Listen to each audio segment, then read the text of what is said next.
Deuteronomy, chapter 15. At the end of every 7 years thou shalt make a release. And this is the manner of the release: every creditor that lendeth aught unto his neighbor shall release it. He shall not exact it of his neighbor, or of his brother, because it is called the Lord's release.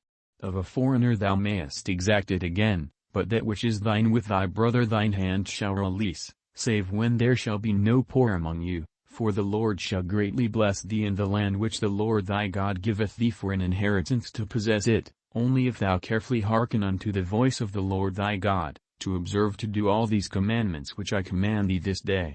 For the Lord thy God blesseth thee, as he promised thee, and thou shalt lend unto many nations, but thou shalt not borrow, and thou shalt reign over many nations, but they shall not reign over thee.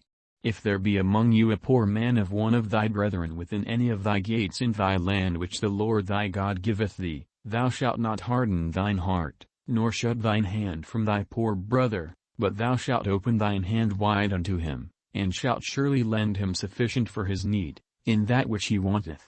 Beware that there be not a thought in thy wicked heart, saying, The 7th year, the year of release, is at hand, and thine eye be evil against thy poor brother, and thou givest him naught, and he cry unto the Lord against thee, and it be sin unto thee.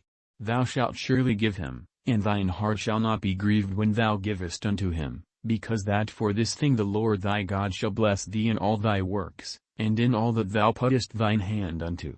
For the poor shall never cease out of the land, therefore I command thee, saying, Thou shalt open thine hand wide unto thy brother, to thy poor, and to thy needy, in thy land.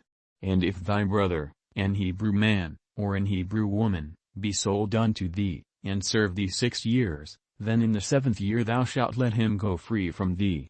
And when thou sendest him out free from thee, thou shalt not let him go away empty, thou shalt furnish him liberally out of thy flock, and out of thy floor, and out of thy winepress, of that wherewith the Lord thy God hath blessed thee thou shalt give unto him. And thou shalt remember that thou wast a bondman in the land of Egypt, and the Lord thy God redeemed thee, therefore I command thee this thing today. And it shall be, if he say unto thee, I will not go away from thee, because he loveth thee and thine house, because he is well with thee, then thou shalt take an awl, and thrust it through his ear unto the door, and he shall be thy servant forever. And also unto thy maidservant thou shalt do likewise. It shall not seem hard unto thee, when thou sendest him away free from thee, for he hath been worth a double hired servant to thee, in serving thee 6 years, and the Lord thy God shall bless thee in all that thou doest. All the firstling males that come of thy herd and of thy flock thou shalt sanctify unto the Lord thy God. Thou shalt do no work with the firstling of thy bullock, nor shear the firstling of thy sheep. Thou shalt eat it before the Lord thy God year by year in the place which the Lord shall choose, thou and thy household. And if there be any blemish therein, as if it be lame, or blind, or have any ill blemish, thou shalt not sacrifice it unto the Lord thy God. Thou shalt eat it within thy gates, the unclean and the clean person shall eat it alike, as the roebuck, and as the hart.